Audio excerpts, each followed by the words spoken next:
The playoffs are where legacies are built. It's where you prove your greatness. It's not just about winning a championship, but the way you perform. In Michael Jordan's first title run, he played as perfectly as someone could play on the biggest stage. It's hard for a player to have a perfect postseason, as they're bound to have a few bad games due to the superior competition they face. But he came as close as anyone, and is the most complete performance in postseason history. It's the numbers he had, the records he broke, and the multiple jaw-dropping plays. Let's first look at the statistical case. He averaged 31.1 points on 52% shooting, 8.4 assists, 6.4 rebounds, 2.4 steals, and 1.4 blocks per game. The numbers suggest that he was dominant on both ends of the floor. Averaging over 30 points per game is no surprise for him, but this is the most efficient playoff run out of the 6 titles that he won. This was also the most assists he's ever averaged from the 6 title runs. On top of that, he was very efficient with the ball. He only averaged 2.4 turnovers per game. Just for comparison, his assists per game average is higher than all the playoff runs from Larry Bird, except for the 1990 playoffs, where he only played 5 games.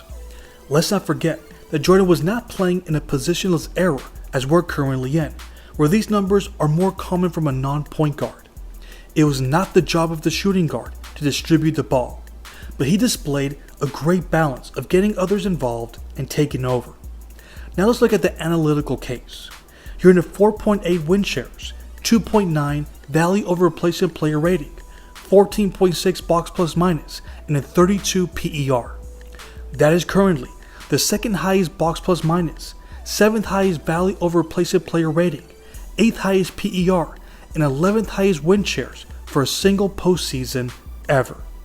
The result was the Bulls going 15-2 in the postseason. That is the 4th highest win percentage in playoff history. What was the competition he had to face? Patrick Ewing, Charles Barkley, Isaiah Thomas, and Magic Johnson. I'm telling you, there's nothing negative that you could say about this playoff run. But we've only scratched the surface. There's only so much that we can get from the numbers. So we're going to go round by round. We're going to analyze his performances, the challenges that he had to face, and some of the misconceptions that people have on some of the series. Let's get started. The first round matchup was against the New York Knicks. They needed to be respected since they were led by Hall of Fame big man Patrick Ewing. But this team struggled throughout the season. They finished with a 39-43 record. The Bulls, on the other hand, won 61 games. It's easy for teams to get complacent when facing a much weaker opponent. Michael set the tone for the series by punching them right in the mouth. They won all 3 games by double digits. Game 1 was one of their most impressive performances for the postseason. They won 126-85. Their game plan was simple. Take Patrick Ewing out of the series and force others to step up. They double-teamed him very well and then made it difficult for him to receive the ball. He only had 6 points in Game 1, and he averaged 16.7 points on 40% shooting for the series. But it wasn't any easier for the rest of the Knicks players. Their ability to close out when double teaming caused New York to have some awful shooting nights. In Game 2, Kiki Vandeweghe, Trent Tucker, and Gerald Wilkins went a combined 10-33 from the field. Their full court pressure also allowed players such as Jordan to create easy offense for himself and others. The energy he has to score as much as he does and to guard players the full length of the court is incredibly impressive. But what makes it such a special series is that he had 2 of the most exciting plays that you'll ever see in a playoff game. In Game 2, he made this incredible move that rivals any layup he's ever done. Then in Game 3, he also had one of the most infamous poster dunks in playoff history. It wasn't just that he dunked on Patrick Ewing, but it was the way he eluded 2 defenders who were looking to trap him. When we discuss his numbers, keep in mind that he was making shots that were extremely difficult, shots that were contested, shots that were just insane. He averaged 29 points, 6 assists, 4.7 rebounds, and 2.7 steals per game for the series. He had the shooting splits of 52.5% from the field, 50% from the 3, and 95.7% from the free throw line. A struggling Knicks team had no chance of winning a game when he was playing like that. The second round is a reminder that Jordan faced tough competition in the playoffs. He faced 3 of the greatest players in the game. That includes 2 of the greatest point guards of all time in Charles Barkley. For some, he was an even greater talent than Michael Jordan. For example, the New York Times was running a story that year and asking players whom they would pick first in a pickup game. David Robinson was one of the players who claimed they would choose Barkley first. Before Michael started winning championships, this wasn't considered that big of a controversial take. That's how good he was during this time. Don't let the record of the Sixers fool you. Their 44-win season had more to do with Barkley's health and on-the-court incidents than anything else. He missed 15 games that year. When he was on the court, they were a strong opponent. The Sixers went 3-1 against the Bulls in the regular season. For the 3 games Barkley was available, he averaged 29.3 points on 65% shooting, 13 rebounds, and 5.7 assists per game. Do you want to know how good they were? They were the only Eastern Conference team that beat them in the playoffs. That includes the bad boy Pistons. This wasn't supposed to be a cakewalk. However, 3 of the 4 victories were by at least 12 points. In Game 1, Jordan sat out the fourth quarter because of their large lead. How were they able to dominate against a team that was successful against them during the season? It was the way they neutralized Charles. On the scoring end, he had his way. But his biggest impact comes when he's crashing the boards, and he produced low numbers to his standards. He averaged 10.2 rebounds per game for the series. That is the 3rd lowest rebounding average of his playoff career. This was a big difference when they faced the Sixers in the previous year in the playoffs. He averaged 17 rebounds per game in their 1990 series.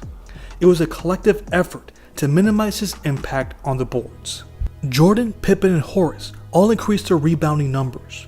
Horace Grant gave his greatest Charles Barkley impression as 48% of his total rebounds were offensive rebounds. But nothing was more impressive than what Michael did in Game 5.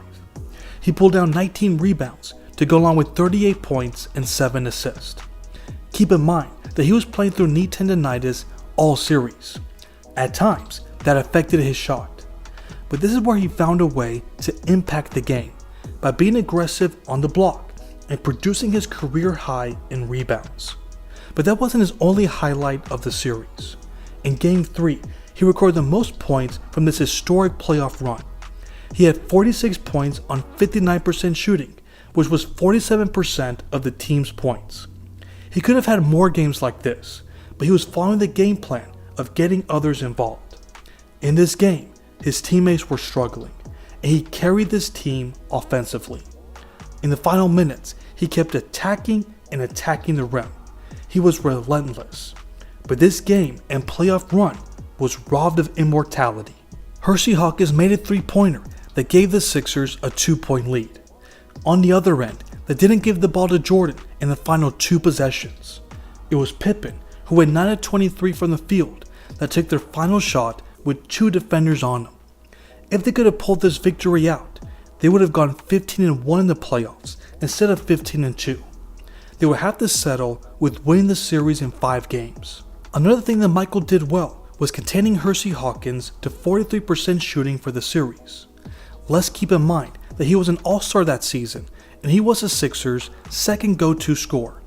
But he couldn't get anything going with the All-NBA defender guarding him intensely.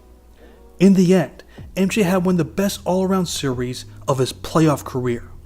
He averaged 33.4 points on 49% shooting, 8 rebounds, 7.8 assists, 1.8 steals, and 1.4 blocks per game. This nearly became the second time he averaged over 30 points, 8 rebounds, and 8 assists for a playoff series. As we'll see later on, his best was yet to come. When will the lies stop? There's a lot of confusion surrounding the 1991 Eastern Conference Final Series between the Detroit Pistons and the Chicago Bulls. That is mostly due to how badly the Bulls defeated the bad boy Pistons. They were swept by an average margin of 11.5 points per game. The explanation that we've gone for the way they were dismantled was that the Pistons were too old and too banged up. since they were not at full strength. It almost tainted the Bulls' series victory in the eyes of some NBA fans. I'm here to tell you that is completely false. I have the real reason why the Pistons got destroyed by the Bulls. It's all because Michael Jordan dominated the series, right? I wouldn't go that far. His performance was excellent, don't get me wrong. He averaged 29.8 points on nearly 54% shooting, 7 assists, 5.3 rebounds, 2.3 steals, and 1.8 blocks per game. He was extraordinary on both ends of the floor, but he was scoring at a lower rate than his regular season average. The most he scored in that series was 35 points. For his lofty standards, that's not considered special. So the Bulls didn't exact revenge on their arch nemesis because of Michael's offensive explosion. There has to be more to it. If we look back at some of the explanations that we've gone throughout the years, it still leaves some question marks. For example, in all the documentaries about Michael Jordan, the Chicago Bulls, or the Bad Boy Pistons, they always credit the mental toughness that the Bulls gained that helped them stand up to the bully, and that allowed them to finally get past the hurdle that the Pistons were to them. But that just always seemed too simplistic. I do concede that the Bulls did a much better job in not reacting to their physical play. They refused to get drawn into an all-out physical confrontation, but they also stood their ground when it was necessary. Horace Grant even admitted to the Chicago Tribune that season that it frustrated the Pistons when they kept their composure. So I believe that aspect was important. From an X's and O's standpoint, it was a supremely underrated defense that made the Pistons look like they didn't belong. They couldn't figure out how to crack the energetic Bulls defense. Let's take a look at the numbers. The Pistons averaged 100.1 points per game for the regular season, but for this series, they were held to 95.3 points per game.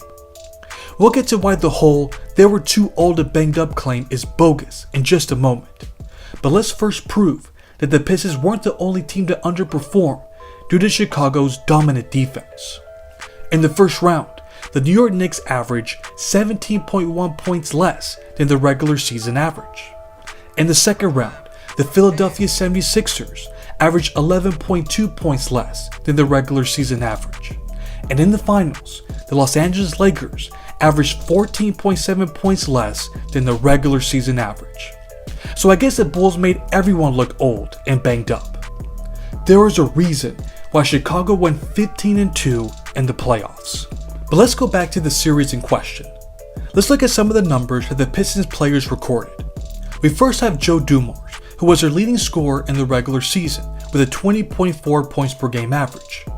He was held to 12.5 points for the series. James Edwards and Bill Laimbeer, who combined to average 24.6 points in the regular season, averaged a combined 13.1 points for the series. The secret to the Bulls' success was their constant pressure on the ball that didn't allow the Pistons to set up their half-court offense. The two-man offensive game, usually featuring Isaiah and Bill running a pick and roll, with Laimbeer either shooting a wide-open jumper or Thomas driving to the basket, was completely eliminated.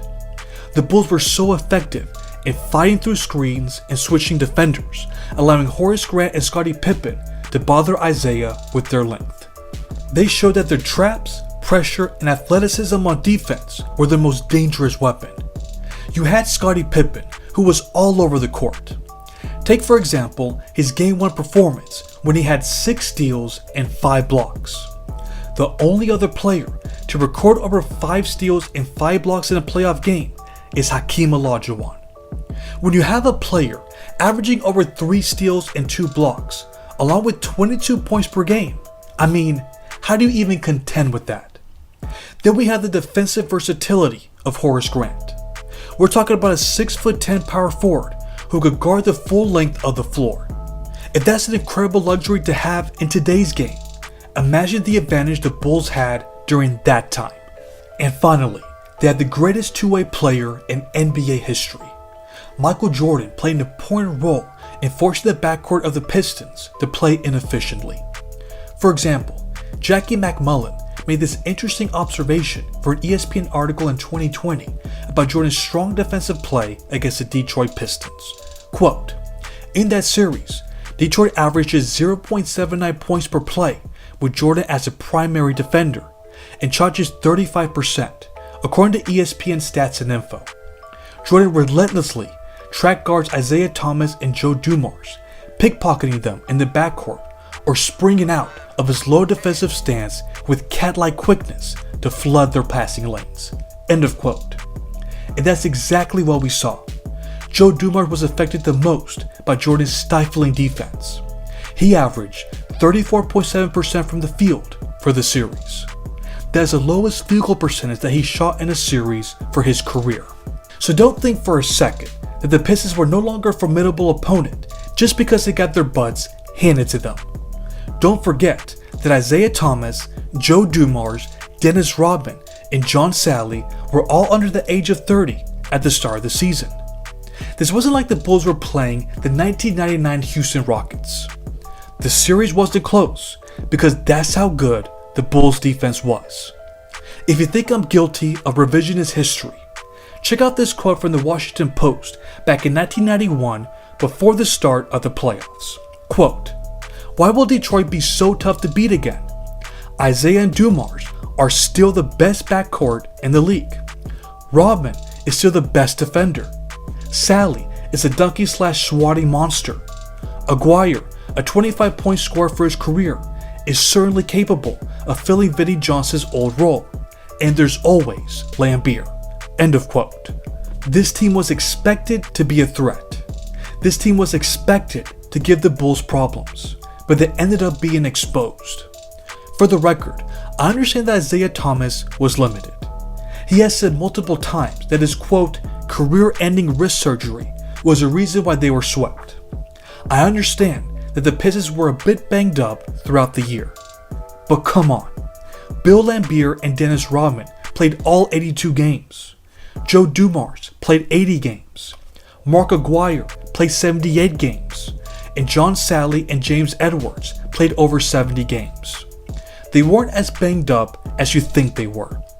They simply lost to a better team. Even if they were 100% healthy, the result wouldn't be much different.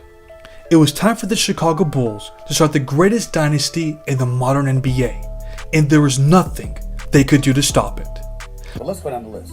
He beat Magic for his first title. Magic was 73. Okay, I find you. I'm going down the list. If you look at the 16 LeBron and MJ finals appearances, and we ranked all of the opponents, the 7 hardest belong to LeBron James. That's the point he's making, and he's right about it. Dropped his head.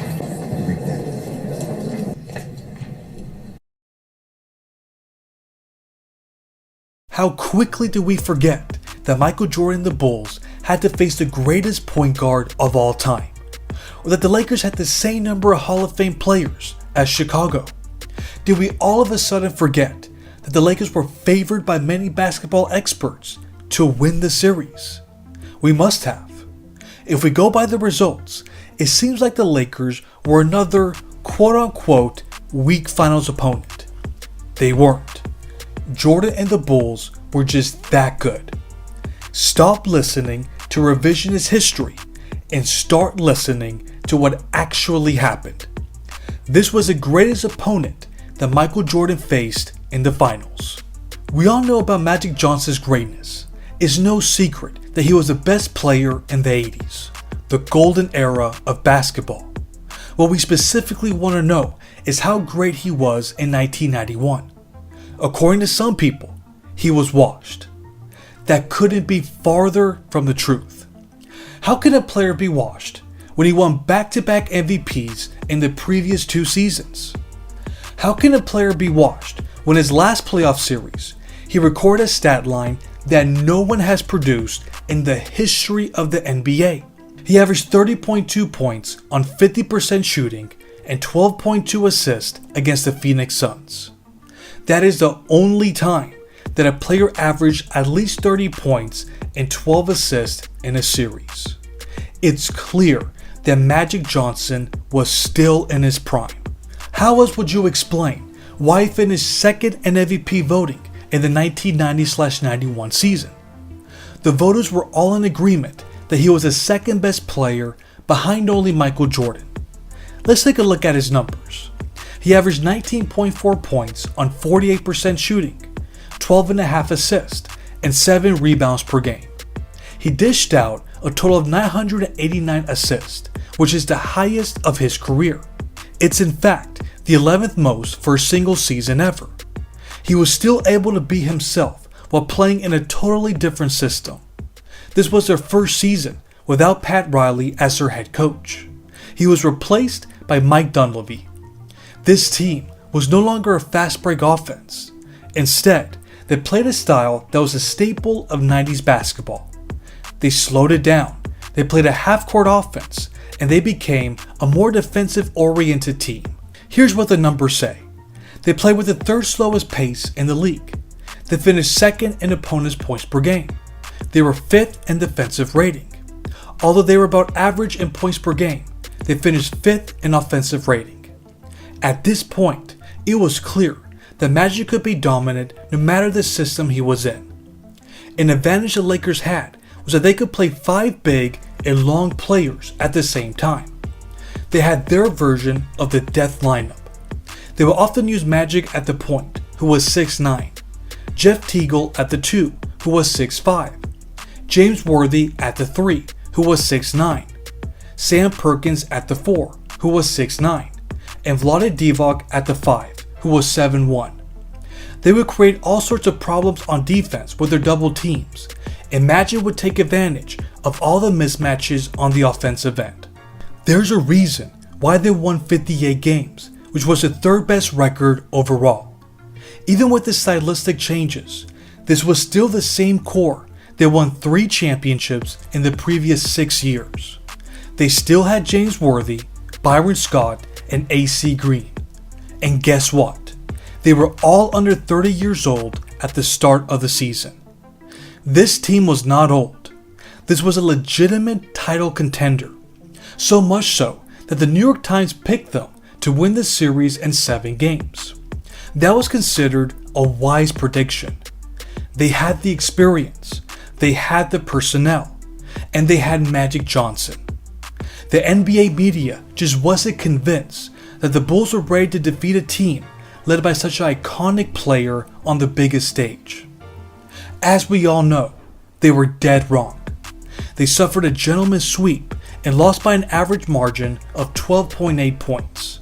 That's currently the 8th worst point differential for a final series. That's right, Michael Jordan destroyed Magic Johnson in the finals. So the question is, how were the Bulls able to make the Lakers look so inferior? It was their supremely underrated defense. Every team that they faced in the playoffs had a hard time scoring against this team. The Lakers were no different. Let's take a look at the numbers. For the series, they averaged 91.6 points, which was a 14.7 difference from the regular season average. At the time, it was the second lowest average for the finals in the shot clock era. That's what the Bulls did to an offense led by Magic Johnson. Before we go any further, let me mention this one important detail that played a factor in those numbers. James Worthy was playing through an ankle injury that he suffered in the conference finals. He re-injured it in Game 4 and missed Game 5. Then Byron Scott also missed Game 5 due to a bruised right shoulder that he suffered in the previous game. With that being said, this shouldn't totally disqualify them. Injuries had nothing to do with the way Byron Scott struggled before he went down in Game 4. He averaged a combined 15.7 points on 53% shooting for the first 3 series. In the finals, he was contained to 4.5 points on 28% shooting. Then Magic Johnson averaged 43% for the series, which was 4% lower than the regular season. The reality is that the Bulls matched extremely well with LA. They were just as long and athletic. That size advantage didn't work against Chicago. That allowed them to contain the Lakers' bigs, and they were experts in switching and closing out when they double teamed. That's why Byron Scott couldn't get anything going. Then we have the way Magic Johnson was defended. He was defended by the two-headed monster of Jordan and Pippen, but his primary defender was Michael.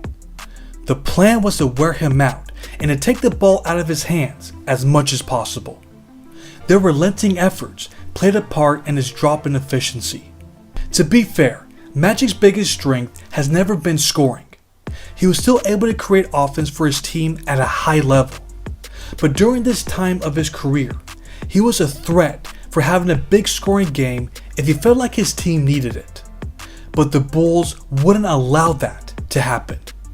They deserve credit for containing him to his second least efficient series out of his 9 finals appearances.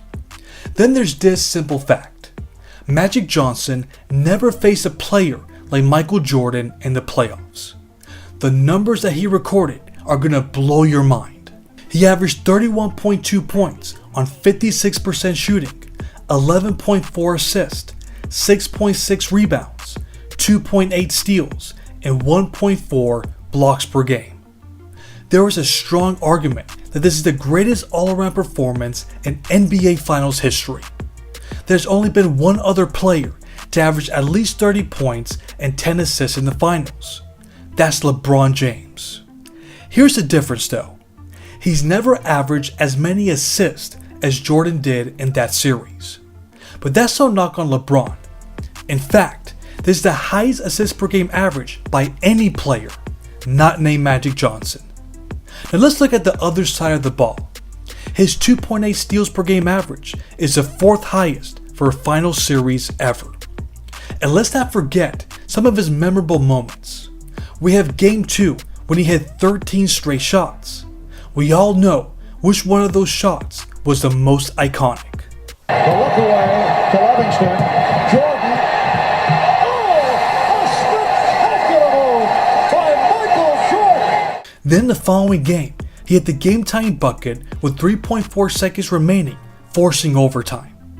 It was as perfect of a performance as you can get from a player on the biggest stage that exists in the NBA.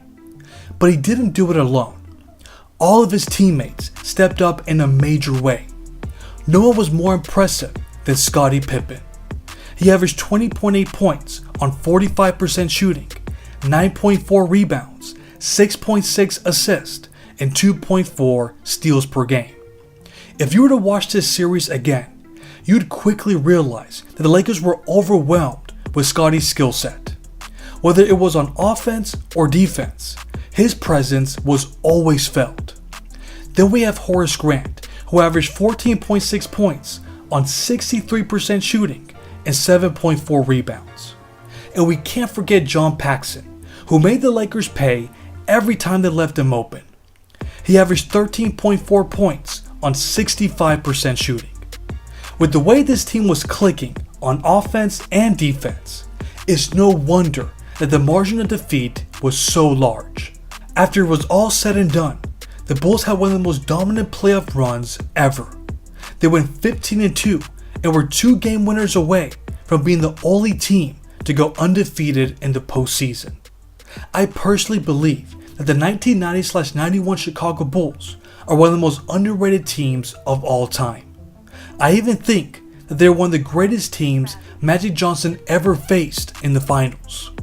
Do you feel the same way? Do you think that this was the toughest matchup either Jordan or Magic had to face in the finals? Let me know in the comments. Thanks for watching.